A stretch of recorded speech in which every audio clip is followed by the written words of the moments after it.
So the long-awaited Sega Genesis Mini is finally out, just in time to ring in the console's 30th anniversary. We've had a few Sega Genesis portables and Sega Genesis Minis made in the past by AT Games, and they've all pretty much been ass.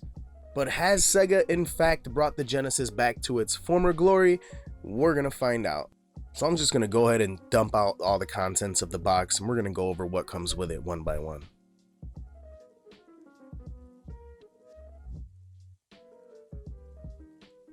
It comes with a power brick. Sony, you really should be taking notes. A micro USB cable to power the unit. A nice heavy-duty HDMI cable. And not one, but two Sega Genesis gamepads.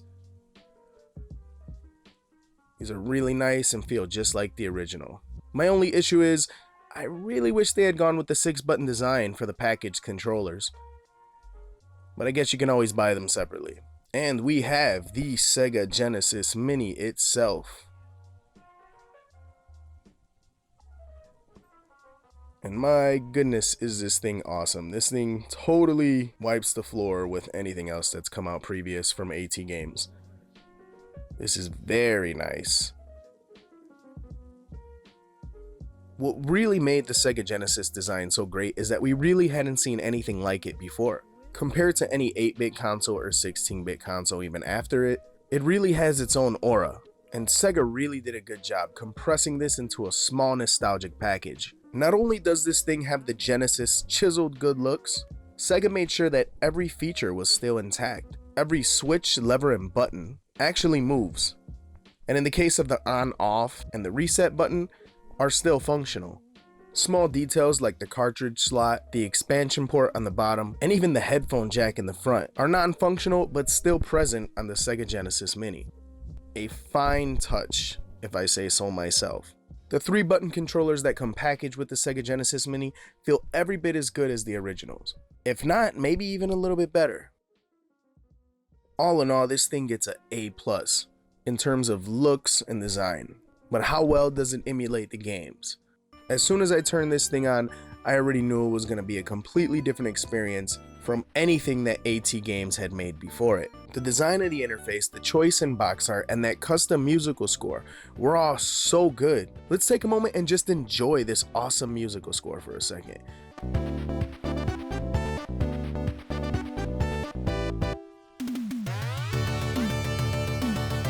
It's so Sega Genesis, they really did a good job.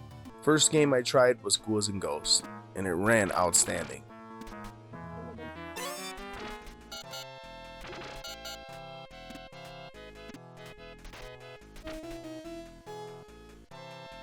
Here I am playing one of my top 5 Sega Genesis titles, Castlevania Bloodlines.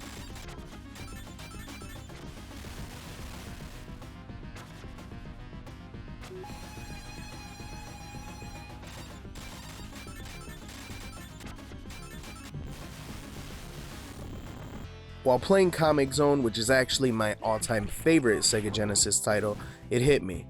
You don't really realize how bad something is until you try something that's really, really good. Now, I've played the hell out of this game on some of the AT game consoles, and I never really had any complaints about it, mainly just because I was happy to be playing it again. But playing it on here, wow, this is exactly how I remember this game being played when I was a kid.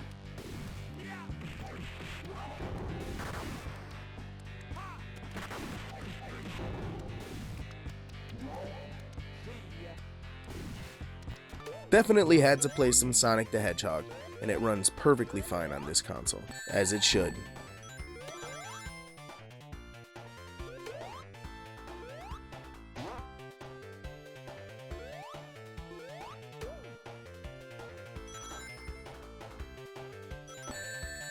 So the Sega Genesis Mini. Without the bitter, the sweet isn't as sweet, man.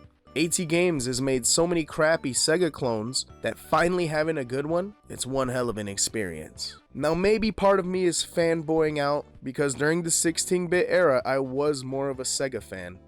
But this console to me completely lives up to the hype. When you think of a mini console, like this is what comes to mind. Something with the amount of detail, the amount of craftsmanship, and the playability that this has. In the late 80s and the early 90s, the only two companies that seemed to have their stuff together was Sega and Nintendo. How ironic that 30 years later, that's still the case with these mini consoles.